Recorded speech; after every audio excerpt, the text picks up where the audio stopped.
Okay, so that's kind of the top level of what we're trying to get. It's all about light interacting at a surface that we're going to have in our computer graphics, meaning our triangles. So we're going to start building up a model to do that. So we're going to start with diffuse.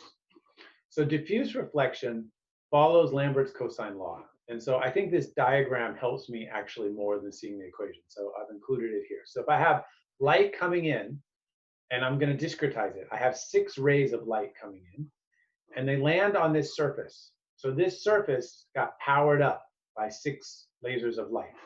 Now, if I turn my surface by 60 degrees, the light coming in on this surface, only 3 rays can fit.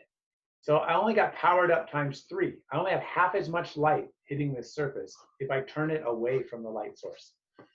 And in general, as I rotate the light, the amount of rays that are going to land on this surface is related to the cosine angle. Right? So the reason this is half the light is because this was 60 degrees. So the cosine angle is going to tell us. I'm going to come back to this equation in a moment. This is nothing about the reflectance. I didn't say if this is a mirror surface, diffuse surface, what's going on. We're talking about diffuse because in specular things will be bouncing off.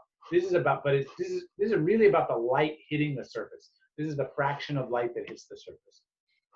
So now, why do I have this L dot in or often in dot L? Doesn't matter. The dot product can go either way. Because I'm trying to calculate this cosine term, and we don't want to calculate cosine in our hardware and other places. People are worried about efficiency, and the dot product is faster to calculate. There's one little gotcha here. We write this, we say this all the time in computer graphics. Cosine theta equals in dot L. Okay, yeah, except for the dot product produces the cosine between the 2 angles times the magnitude of the 2 vectors.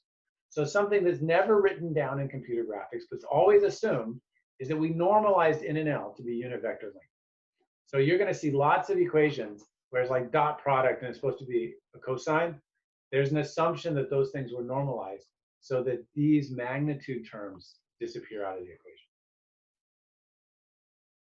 So we know this general principle from our science class and other places, right? We have a sun, we have our Earth is tilted off axis. We live here in the northern hemisphere. The normal is pointing this way. So when the normal is close to the normal of the surface is close to the direction of the incoming light, this cosine term is going to be large. When the normal is pointed away from the incoming light, as it would be in winter, then this cosine term is going to be less. So this is exactly equivalent to my rays coming in. Basically, less light is landing on the surface. So nothing about the atmosphere. It's just the angle of the incoming light and the way that this thing is bent away. So here's our equation for Lambertian diffuse shading. We have this in dot L. So here, instead of writing the light vector, they've said the vector in the direction of light.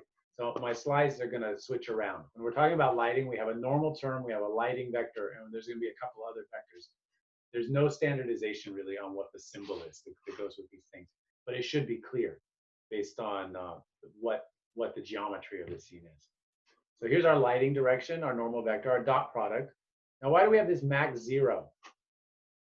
Well, if my normal was actually facing away from the light, consider this bottom surface. My normal is facing away from the lighting direction. When I evaluate this dot product, I get a negative number. And we don't really want to have negative light. We just want to say it's black, right? When you're in the back of something, it's not that I have negative lighting on the surface. I just don't illuminate it. So this max 0 is taking care of that on this. This term right here is how bright is my light. Because obviously, if I double my light, I'd like double the illumination on the surface. And this KD diffuse coefficient, this is the color of the object. So in a black and white world, this would be a single scalar value. In a colored world, I would have a vector here, RGB, of diffuse coefficients. So you evaluate this, and then you get the lighting value. And this is what you would return in my fragment color. Right? I would evaluate this and return this in fragment color instead of just returning, right now we're just returning this coefficient.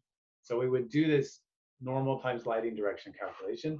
And this will give us basic diffuse lighting. So what does this look like? So here I'm changing the diffuse coefficient. This is in black and white.